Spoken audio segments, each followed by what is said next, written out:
My grandfather's house is right behind the Wheatle Hills Golf Course. I learned how to play golf when I was really young. My grandfather told me, Pete, there are two things you have to learn how to do in life. You have to learn how to sail, and you have to learn how to play golf. Why, Grandpa? He said, Pete, because there's no telephones there. Obviously, that wouldn't work today.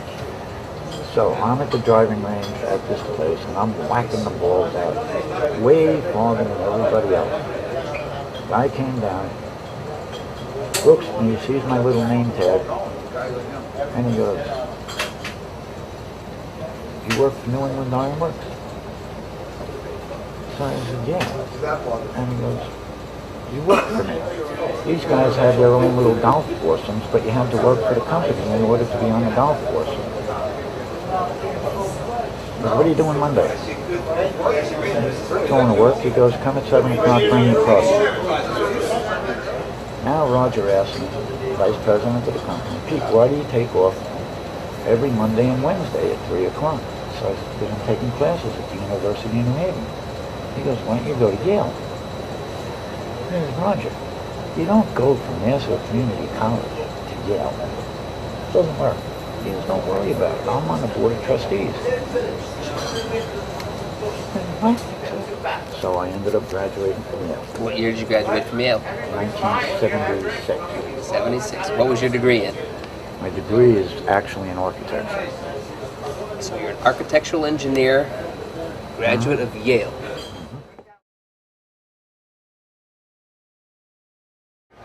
I can work for a month until they take off 6 months.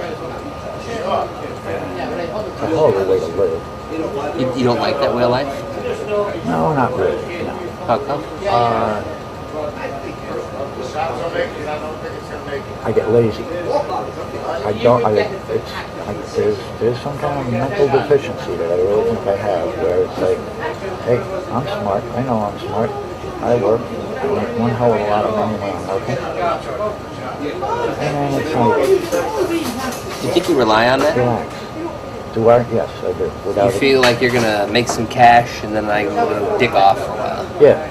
So you dick off for a while until you don't have any cash, then you go make some more cash. Then I go make some more money. Yeah, but what happens when you can't make any more cash?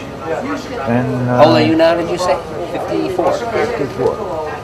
Aha. And I have a tremendous job right now. What do you do right now? Right now, I'm designing the Manulife building in Boston, 26-story building. I have my job. It's out in Hicksville. I'm dicking off. It's one of my dick off mental illness. I really think it's manic depression. You think you got it? Oh, without a doubt. Are you killing it with this? Oh, without a Are you doubt. self-medicating? Yep. Why don't you go get help? I did. And? I don't know. 2 minutes. I mean, I've been to AA, and I know everything about AA, the whole spiel. I mean, I was at a rehab. Just Don't worry about that 2 last minutes. winter. Only 2 minutes left. Don't worry about it.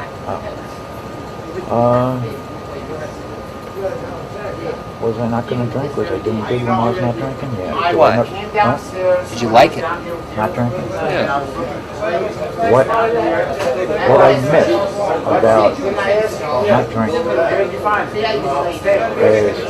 I have no family here. I don't have to talk to people. When I go into work, this is literally, and people don't understand that. I go into work, I sit at a desk, and I analyze and compute things, and I do not speak a word.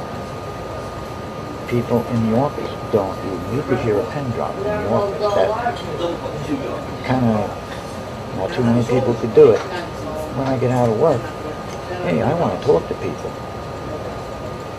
What are you going to talk to people? What do? You come into a bar.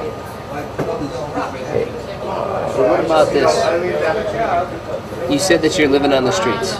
Yeah. Is that true? That's where I slept last night. And you're okay with that?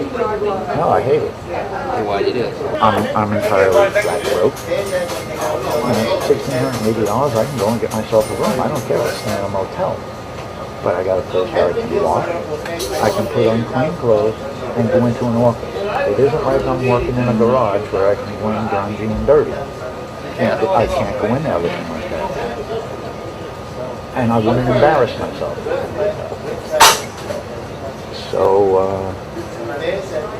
that brings us pretty much right up to today. That I'm flat broke, sleeping on the street in a moving man's blanket. And wasting a lot of time sitting here soaking up the air conditioning and watching a baseball game or whatever, hopefully when it's on the seat,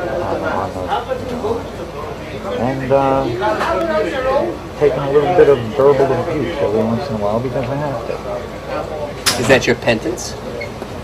No, that's, hey look, I'm not going to sit in a park all day, so at least I know I can sit here and I'm safe. When it gets dark, I can go to my little campsite. But when you say verbal abuse because you have to? No, verbal abuse because I put myself in this position. And you accept that? Yeah. I'm fully responsible for it. So let me ask you this. You said earlier that when you do something wrong, you have to atone for that. All right.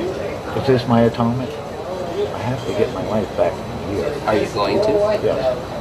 And when does that start? As soon as I get that shot.